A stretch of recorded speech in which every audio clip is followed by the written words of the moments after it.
আজকের এই ক্লাসের মাধ্যমে আমরা এনটিপিসি সিবিটি 1 2026-এর যে পরীক্ষাটা হলো সেখানে ইতিহাস থেকে যে প্রশ্নপত্রগুলো হয়েছিল তার মধ্যে থেকে আজকের এই ক্লাসে আমরা 50টা প্রশ্ন আলোচনা করব।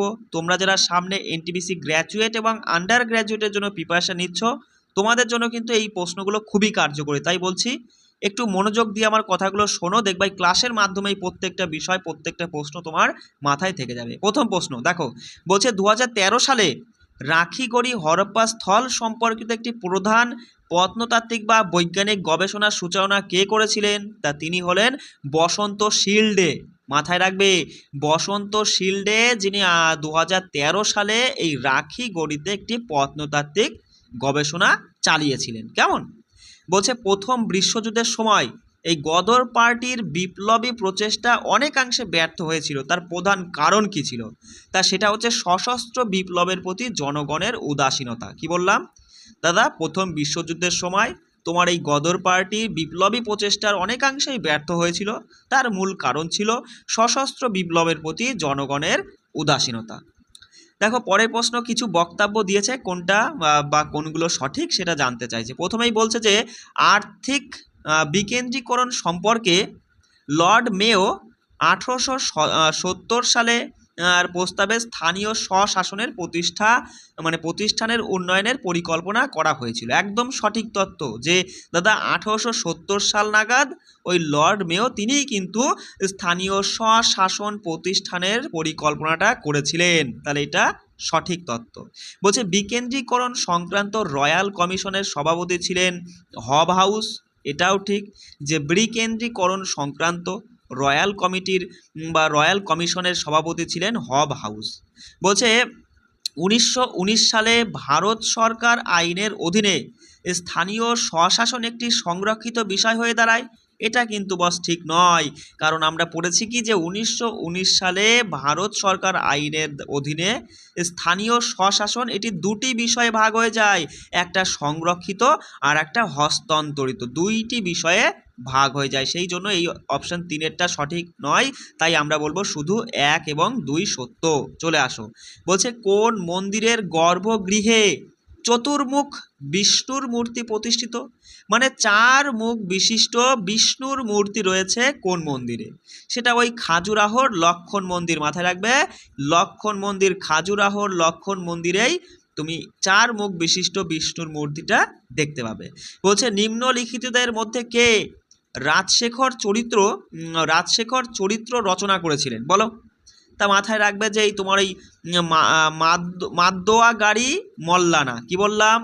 মাদ্দোয়াগাড়ি মল্লানা, যিনি রাজশেখর চরিত্রে রচনা করেছিলেন, যেটা অবন্তীর রাজা রাজশেখরের যুদ্ধ ও তার প্রেম কাহিনী নিয়ে রচিত একটা রচনা আর কি, বা প্রবন্ধ। কেমন?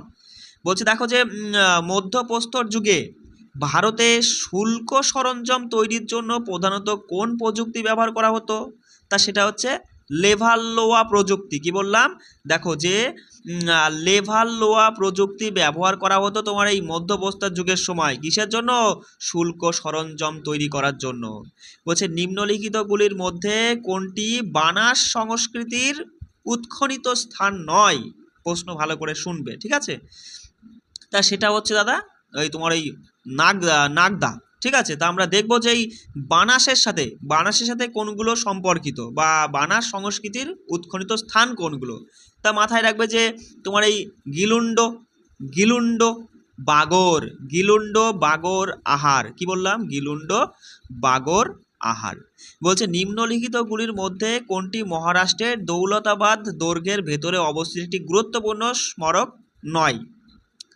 তা তোমার বলো কোনটি তোমার এই দৌলতাবাদ দুর্গের ভেতরে একটি গুরুত্বপূর্ণ সড়ক নয়? তা সেটা বলবা যে দাদা তোমার হচ্ছে সিকান্দার কিলা। এটা কিন্তু তোমার এই মহারাষ্ট্রের দৌলতাবাদ দুর্গের ভেতরে পড়ছে না। জামে মসজিদ বা জামা মসজিদ, ভারত মাতা মন্দির, চাঁদ মিনার, এগুলো সবই কিন্তু মহারাষ্ট্রের দৌলতাবাদ দুর্গের ভেতরে পড়ছে, সিকান্দার কিলাটা পড়ছে না। বলছে প্রারম্ভিক বৌদ্ধ সাহিত্যের মতে রাজা বিম্বিসারের শাসনকালে মগধ রাজ্যে কতগুলো গ্রাম ছিল? ৮০,০০০টা। কতগুলো? ৮০,০০০টা গ্রাম ছিল। কি অনুযায়ী? বৌদ্ধ সাহিত্যের মতে, প্রারম্ভিক বৌদ্ধ সাহিত্যের মতে। কার? রাজা বিম্বিসারের শাসন আমলে মগধে ৮০,০০০টা গ্রাম ছিল বলে মনে করা হয়। বলছে চেরিয়াল স্ক্রল পেইন্টিং। চেরিয়াল স্ক্রল পেইন্টিং ভারতের কোন রাজ্যের সাথে সম্পর্কিত? তা সেটা হচ্ছে তেলেঙ্গানা। মাথায় রাখবে, চেরিয়াল স্ক্রল পেইন্টিং তেলেঙ্গানা। ভারতীয় জাতীয় আন্দোলনের প্রারম্ভিক পর্যায়ে নরমপন্থীরা প্রধানত কোন পদ্ধতি অনুসরণ করেছিল বলো? তা সেটা হচ্ছে সাংবিধানিক সংস্কার। মাথায় রাখবে যে ভারতীয় জাতীয় আন্দোলনের প্রারম্ভিক পর্যায়ে নরমপন্থীরা প্রধানত তোমার এই সাংবিধানিক সংস্কার এই পদ্ধতি অনুসরণ করেছিল। বর্তমানে কোন রাজ্যে জঙ্গলমহল বিদ্রোহ সংগঠিত হয়েছিল, যা ভূমিজ বিদ্রোহ নামেও পরিচিত? ঠিক আছে, বলো। যে তোমার হচ্ছে পশ্চিমবঙ্গে। মাথায় রাখবে যে জঙ্গলমহল বিদ্রোহ বা ভূমিজ বিদ্রোহ, জঙ্গলমহল বা ভূমিজ বিদ্রোহ যেটা পশ্চিমবঙ্গে সংগঠিত হয়েছিল। দেখো পিডিএফ তো তোমাদের টেলিগ্রামে যাচ্ছেই। এবার পিডিএফ দেখে নিজে শুধু পড়বে, তারপরে সেটা মানে কানে শুনবে, তাই না? আর এখান থেকে তুমি দেখো, তুমি নিজে দেখছো, আমার কথা শুনছো এবং তারপরে নিজে মনে মনে হলেও বলছো, তাহলে এতে কিন্তু বিষয়টা তোমার বেশি মাথায় থাকবে, অল্প সময়ে তাড়াতাড়ি মাথায় থেকে যাবে এক একটা প্রশ্নের উত্তর। তাই বলছি ক্লাসগুলো করবে, শুধু পিডিএফ তুলে নিয়ে দেখলেই হবে না। ঠিক আছে, ক্লাসগুলো করো, তাহলে বিষয়টা বেশি মাথায় থাকবে। দেখো পরের প্রশ্ন বলছে যে কোন ঘটনাটি ভারতে পর্তুগিজ শক্তির পতন এবং ব্রিটিশ ও ডাচ প্রভাবের উত্থানকে সবচেয়ে স্পষ্টভাবে নির্দেশ করে? তা বলবা অ্যাংলো ফার্সি বাহিনীর দ্বারা হরমুজ দখল। ওই ১৬২২ সালের অ্যাংলো ফরাসি বাহিনীর দ্বারা হরমুজ দখলটাই ছিল তোমার এই পর্তুগিজ শক্তি পতনের মূল কারণ। আর ব্রিটিশ ও ডাচ প্রভাবের উত্থানেরও উত্থানকেও নির্দেশ করে স্পষ্টভাবে এই ঘটনাটা। ঠিক আছে, বলছে দেখো যে পার্সি সমাজ সংস্কারক যার নাম হচ্ছে বেহরামজি মেরওয়ানজি মালাবারি। ঠিক আছে, নামটা একটু ভালো করে দেখবে। বেহরামজি মেরওয়ানজি মালাবারিকে নিম্নলিখিত কোন সামাজিক কুকথা সম্পর্কিত আইন প্রণয়নের জন্য কৃতিত্ব দেওয়া হয়েছিল? ওই বাল্যবিবাহ সম্পর্কিত। ঠিক আছে, মাথায় রাখবে বেহরামাজি বাল্যবিবাহের জন্যই তিনি হচ্ছেন কি তাকে কৃতিত্ব দেওয়া হয়। বলছে চতুর্দশ শতকের গ্রন্থ যার নাম হচ্ছে লীলা তিলকম তার ব্যাকরণ ও কাব্যতত্ত্বের মাধ্যমে কোন ভারতীয় ভাষাকে শাস্ত্রীয় মর্যাদা দেওয়ার ক্ষেত্রে গুরুত্বপূর্ণ ভূমিকা পালন করেছিল?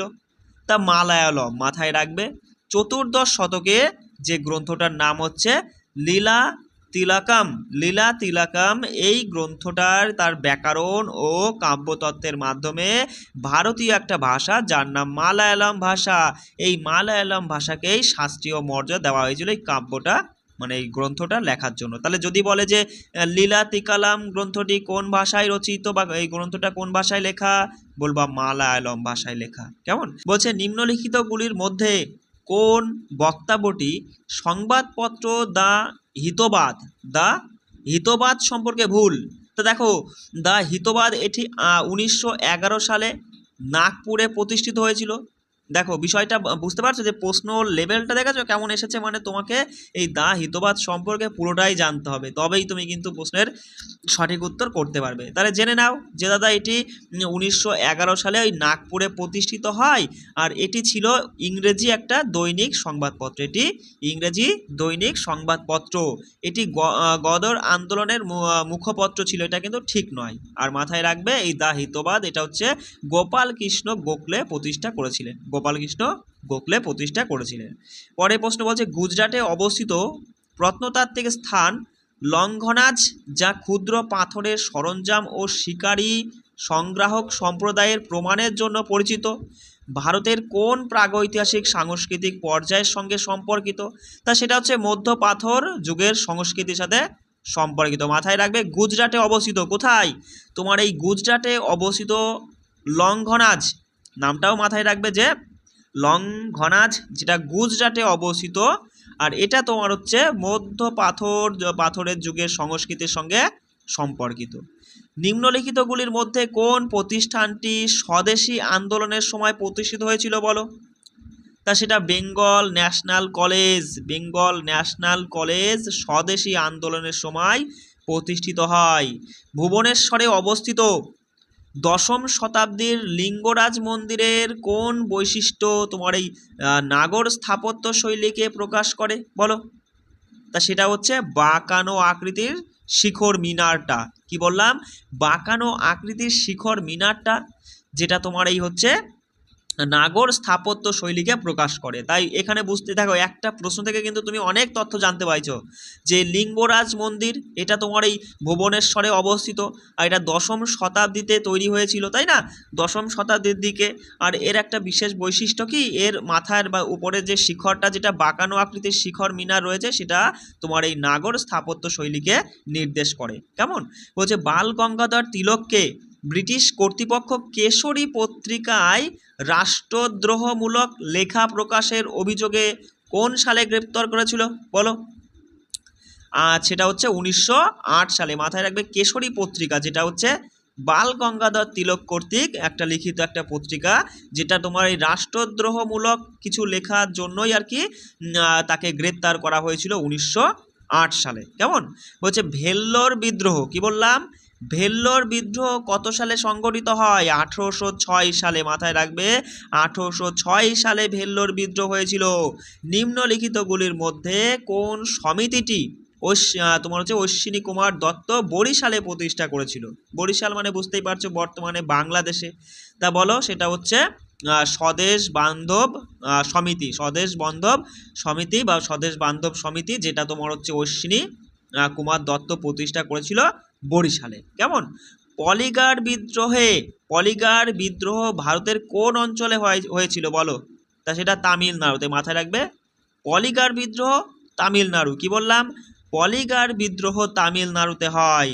রামানুজমের শ্রী বৈষ্ণব পরম্পরার নিম্নলিখিত কোন প্রধান অনুসারী উত্তর ভারতে ভক্তি বিষয়ক উপদেশ প্রচারে গুরুত্বপূর্ণ ভূমিকা পালন করেছিল? তা রামানন্দ। বুঝতেই পারছো যে রামানুজমের তোমার এই শ্রী বৈষ্ণব পরম্পরা নিম্নলিখিত তোমার এই রামানন্দ যিনি প্রধান অনুসারী ছিলেন, যিনি উত্তর ভারতে ভক্তি বিষয়ক উপদেশ প্রচারে গুরুত্বপূর্ণ ভূমিকা পালন করেছিলেন। কোন চিত্রকলার তোমার এই ধারা মাটির দেওয়ালে সাদা রং ব্যবহার করে এক রঙা শৈলীর জন্য পরিচিত? তা সেটা হচ্ছে ওয়ারলি। মাথায় রাখবে, ওয়ারলি চিত্রকলা যেটা হচ্ছে তোমার এই মাটির দেওয়ালে সাদা রং ব্যবহার করে এক রঙা শৈলীর জন্য পরিচিত। এটা বলছে, কে মানব উন্নয়ন ধারণা উপস্থাপন করেছিলেন? তা তিনি হচ্ছেন মাহবুব উল হক। কি বললাম? মাহবুব উল হক, যিনি মানব উন্নয়ন ধারণাটা উপস্থাপন করেছিলেন। বলছে, কোনগুলো ভারতের বিখ্যাত সূর্য মন্দির? দেখো, সূর্য মন্দির, কোণার্কের সূর্য মন্দির তো রয়েছেই, তারপরে মোঢেরা মন্দির, মাতণ্ড মন্দির, এগুলো সবই কিন্তু ভারতের বিখ্যাত সূর্য মন্দিরের মধ্যে পড়ছে, অর্থাৎ সবগুলোই ঠিক। বলছে যে কোন বক্তব্যটি তোমার এই রামপা বিদ্রোহ সম্পর্কে ভুল? তা প্রথমেই বলছে যে এর নেতৃত্ব দিয়েছিল তোমার এই আল্লুরি সীতারাম রাজু। অবশ্যই রামপা বিদ্রোহের নেতৃত্ব দিয়েছিল আল্লুরি সীতারাম রাজু। আর এটি বন আইন ও মহাজনদের বিরুদ্ধে ছিল। তাহলে এই বিদ্রোহটা ছিল কাদের বিরুদ্ধে? বন আইন ও মহাজনদের বিরুদ্ধে। আর এটি বর্তমানে মহারাষ্ট্রে ঘটেছিল না, এটা ঠিক নয় বস। এই জন্য এটা আমাদের সঠিক উত্তর হবে, এটা ঘটেছিল যেটা বর্তমানে তোমার ওই অন্ধ্রপ্রদেশে। মাথায় রাখবে, এটা অন্ধ্রপ্রদেশে ঘটেছিল। এতে তোমার এই গেরিলা যুদ্ধ কৌশল ব্যবহার করা হয়েছিল, এটাও কিন্তু সঠিক তত্ত্ব, যে এতে গেরিলা যুদ্ধ কৌশল ব্যবহৃত হয়। বলছে, খ্রিস্টপূর্ব প্রথম শতাব্দীর কোন বৌদ্ধ গ্রন্থে বুদ্ধের সংলাপগুলো লিপিবদ্ধ করা হয়েছে? তা সেটা বুঝতেই পারছো যে সূত্রপিটক। কি বললাম? সূত্রপিটক। এই বৌদ্ধ গ্রন্থেই বুদ্ধের সংলাপগুলোই লিপিবদ্ধ করা আছে। দ্বিতীয় শতাব্দী খ্রিস্টাব্দের কোন সঙ্গম গ্রন্থটি এক পবিত্র স্ত্রী ভক্তি সম্পর্কে একটি মহাকাব্য? তা সেটা হচ্ছে শিল্লাপ্পদ্দিকারাম। মাথায় রাখবে যে শিল্লাপ্পদ্দিকারাম এটা একটা সঙ্গম গ্রন্থ। তাই এটা একটা পবিত্র বা এক পবিত্র স্ত্রীর ভক্তি সম্পর্কে মহাকাব্য আর কি, এই যে যার নাম হচ্ছে শিল্লাপ্পাদিকারাম। কেমন বলছে, গুর্জর প্রতিহার রাজবংশের নিম্নলিখিত কোন শাসককে আরব আক্রমণ কার্যকরভাবে মানে প্রতিহত করার জন্য কৃতিত্ব দেওয়া হয়? তা সেটা হচ্ছে নাগভট্ট, প্রথম নাগভট্টকে। কি বললাম দাদা? এই গুর্জর প্রতিহার রাজবংশের কোন শাসককে? প্রথম নাগভট্টকে আরব আক্রমণ কার্যকরভাবে প্রতিহত করার জন্যই কৃতিত্ব দেওয়া হয়েছিল। বুঝতে পারলে? বলো, হরপ্পা কেন্দ্রভূমিতে কোন ধরনের অর্থনীতি প্রধান ছিল? তা সেটা হচ্ছে তোমার ওই কৃষি পশুপালন ভিত্তিক অর্থনীতিটাই প্রধান অর্থনীতি ছিল। 1838 থেকে 48 সালের তোমার হচ্ছে ফরাইজি আন্দোলনের সময় বাংলায় ব্রিটিশ সরকারের বিরুদ্ধে প্রথম করবন্দি আন্দোলনের যৌথ নেতৃত্ব কে দিয়েছিলেন? তোমার এই শরিয়তুল্লাহ খান এবং দাদু মিয়া। মাথায় রাখবে, শরিয়তুল্লাহ খান এবং দাদু মিয়া। আচ্ছা, তার পিতা বিন্দুসারের শাসনকালে অশোক কোন অঞ্চলের রাজ্যপাল ছিলেন? রাজ্যপাল মানে ভাইসরয় আর কি। বলো, উজ্জয়িনী। বলবা যে অশোক তোমার এই উজ্জয়িনী কার ওই মানে হচ্ছে উজ্জয়িনীর রাজ্যপাল বা ভাইসরয় ছিলেন। চোল সাম্রাজ্যের প্রতিষ্ঠাতা বিজয়ালয় নিম্নলিখিত কোন দক্ষিণ ভারতীয় শক্তির সামন্ত ছিলেন? তাই সেটা হচ্ছে পল্লব। মাথায় রাখবে, চোল সাম্রাজ্যের প্রতিষ্ঠাতাকে বিজয়ালয়, যিনি দক্ষিণ ভারতীয় শক্তি সামন্ত ছিলেন তোমার এই পল্লবের। পল্লব দক্ষিণ ভারতীয় শক্তি সামন্তের মানে শক্তির সামন্ত ছিলেন। বলছে, নিম্নলিখিত কোন শাসক 1321 সালে তুগলকাবাদ দুর্গ নির্মাণ করেছিলেন? তা তিনি হচ্ছেন গিয়াসউদ্দিন তুগলক। মাথায় রাখবে, 1321 সালে তুগলকাবাদ দুর্গ নির্মাণ করেছিল গিয়াসউদ্দিন তুগলক। নিম্নলিখিত কোন রাজবংশ 1200 শতকে তোমার এই কি ওয়ারাংলে নির্মিত হাজার স্তম্ভ মন্দিরের সাথে সম্পর্কিত? বলতে চাইছে কোন রাজবংশটা 1200 শতকে তোমার এই ওয়ারাংলে নির্মিত হাজার মন্দির স্তম্ভের সাথে সম্পর্কিত? কাকতীয় রাজবংশ। মাথায় রাখবে, কাকতীয় রাজবংশ। চালুক্য ও রাষ্ট্রকূটের মতে তোমার এই প্রাথমিক দক্ষিণ ভারতীয় রাজ্যগুলির সামরিক প্রশাসন ব্যবস্থার একটি প্রধান প্রশাসনিক বৈশিষ্ট্য কী ছিল? দাদা, চালুক্য ও রাষ্ট্রকূটের মতো তোমার এই দক্ষিণ ভারতীয় রাজ্যগুলির সামরিক প্রশাসন ব্যবস্থা একটি প্রধান বৈশিষ্ট্য ছিল যে সামন্ত প্রধানদেরকে সামরিক ও প্রশাসনিক দায়িত্ব দেওয়া হতো। কি বললাম? সামন্ত প্রধানদেরকেই সামরিক ও প্রশাসনিক দায়িত্ব দেওয়া হতো। কোন স্বাধীনতা সংগ্রামী 1927 সালে মহার সত্যাগ্রহের নেতৃত্ব দিয়েছিল? তা তিনি হলেন ডক্টর বি.আর. আম্বেদকর, যিনি 1927-এ মহার সত্যাগ্রহের নেতৃত্ব দিয়েছিলেন। কোন আইন প্রথমবার আইন প্রণয়ন প্রক্রিয়ায় ভারতীয় প্রতিনিধিত্বের ব্যবস্থা করেছিল? তা সেটা ভারত পরিষদ আইন 1861। মাথায় রাখবে, ভারত পরিষদ আইন 1831 অনুযায়ী প্রথমবার আইন প্রণয়ন প্রক্রিয়ায় ভারতীয় প্রতিনিধিত্বের ব্যবস্থা করেছিল। কেমন বলছে দেখো, 1876 সালে ইন্ডিয়ান ন্যাশনাল অ্যাসোসিয়েশন কে প্রতিষ্ঠা করেছিল? বলো কত সালে? সালটাও গুরুত্বপূর্ণ। মাথায় রাখবে যে 1876 সালে ইন্ডিয়ান ন্যাশনাল অ্যাসোসিয়েশনের প্রতিষ্ঠাতা ছিলেন সুরেন্দ্রনাথ বন্দ্যোপাধ্যায় ও আনন্দমোহন বোস। সুরেন্দ্রনাথ বন্দ্যোপাধ্যায় ও আনন্দমোহন বোস। দেখো, গুপ্তোত্তর যুগে সামন্ত কারা ছিল? তা এই গুপ্তোত্তর যুগে সামন্ত ছিল তোমার এই সামন্ত প্রভুদেরকেই সামন্ত বলা হতো। কেমন? রাজা খারবেল নিম্নলিখিত কোন বংশের সঙ্গে সম্পর্কিত ছিলেন? চেদি বংশ। মাথায় রাখবে, রাজা খারবেল বা খারবেল যাই বলো না কেন, তিনি চেদি বংশের সঙ্গে সম্পর্কিত ছিলেন। বলছে, ত্রিপাক্ষিক সংঘর্ষের সময় কনৌজে কোন রাজবংশ শাসন করেছিল? তা গুর্জর প্রতিহার। মাথায় রাখবে যে ত্রিপাক্ষিক সংঘর্ষের সময় কনৌজে গুর্জর প্রতিহার রাজবংশ শাসন করেছিল। দেখো, সুলতানত যুগের স্থাপত্যে ব্যবহৃত অলঙ্করণের প্রধান রূপ কোনটি? তা সেটা হচ্ছে তোমার এই আরাবেক্স বা বলতে পারো যে বেলবুটার কাজ। কি বললাম? আরাবেক্স বা বেলবুটার কাজ, যেটা তোমার এই সুলতানত যুগের স্থাপত্যে ব্যবহৃত অলঙ্করণের প্রধান রূপ। কেমন? নিম্নলিখিতগুলির মধ্যে কোনটি উত্তর বৈদিক সমাজে বৈশ্য শ্রেণীর কাজ ছিল।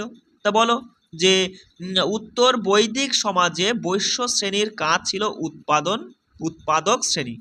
কি কাজ ছিল? উৎপাদক শ্রেণী। কেমন?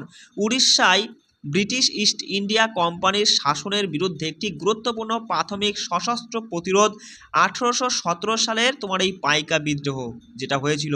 তাই পাইকা বিদ্রোহ নেতা কে ছিলেন? বক্সী জগবন্ধু। মাথায় রাখবে, বক্সী জগবন্ধু যিনি পাইকা বিদ্রোহের নেতা ছিলেন। 1817 সালে যে পাইকা বিদ্রোহ হয়েছিল কোথায়? উড়িষ্যায় হয়েছিল। কেমন? বলছে মৌর্য, দেখো এক মিনিট, যে মৌর্য প্রশাসনে নিম্নলিখিত কোন কর্মকর্তা প্রধানত রাজকীয় কৃষি এবং রাজভূমিতে কৃষিকাজের তত্ত্বাবধানের জন্য দায়ী ছিলেন? তা শীতাধ্যক্ষ। মাথায় রাখবে, যে মৌর্য প্রশাসনে তোমার এই শীতাধ্যক্ষ কর্মকর্তা প্রধানত রাজকীয় কৃষি এবং রাজভূমিতে কৃষিকাজের তত্ত্বাবধানের জন্য দায়ী ছিলেন। লাস্ট প্রশ্ন বলছে, দেখো যে আত্মীয় সভা সম্পর্কে নিম্নলিখিত কোন বক্তব্যটা ভুল? প্রথমেই বলছে যে আত্মীয় সভা 1824 সালে প্রতিষ্ঠিত হয় না, আত্মীয় সভা 1815 সালে প্রতিষ্ঠিত হয়। কতই? 1815-তে, 24 নয়, এটাই ভুল। তাহলে আত্মীয় সভা সম্পর্কে জেনে নাও যে আত্মীয় সভা 1815 সালে প্রতিষ্ঠিত হয়। আর এটি তোমার এই ব্রহ্ম সমাজের ভিত্তি স্থাপন করেছিল। আর কোথায় প্রতিষ্ঠিত হয়েছিল? কলকাতায় প্রতিষ্ঠিত হয়েছিল। কার দ্বারা? রাজা রামমোহনের দ্বারাই আত্মীয় সভা প্রতিষ্ঠিত হয়েছিল। তাহলে এই ছিল গুরুত্বপূর্ণ প্রশ্ন। এরপরে ইতিহাসের উপরে এখনো আরও কিন্তু ক্লাস আছে। এইভাবে সমস্ত বিষয়ের উপরে যে প্রশ্নগুলো হয়েছিল সেগুলো সবই কিন্তু আমি তোমাদের এক একটা ক্লাসের মাধ্যমে এখন থেকে পার ডে প্রতিদিন ক্লাস পাবে, একদম কনফার্ম। সেই মতো কিন্তু তোমরা প্রতিদিন নিজেকে প্রস্তুতি করে নাও যে পার ডে দাদার যে ক্লাসগুলো দেবে আমরা প্রতিদিন সেগুলো একদম মুখস্থ জল করে নেবো। যাদের সামনে এনটিপিসি আন্ডার গ্র্যাজুয়েটের পরীক্ষা রয়েছে তোমাদের কিন্তু খুবই কাজে লাগবে। তাই বলছি ভালো করে এগুলো পড়ে নিজেরা রিভিশন করে নিও। কেমন? রাখছি। জয় হিন্দ।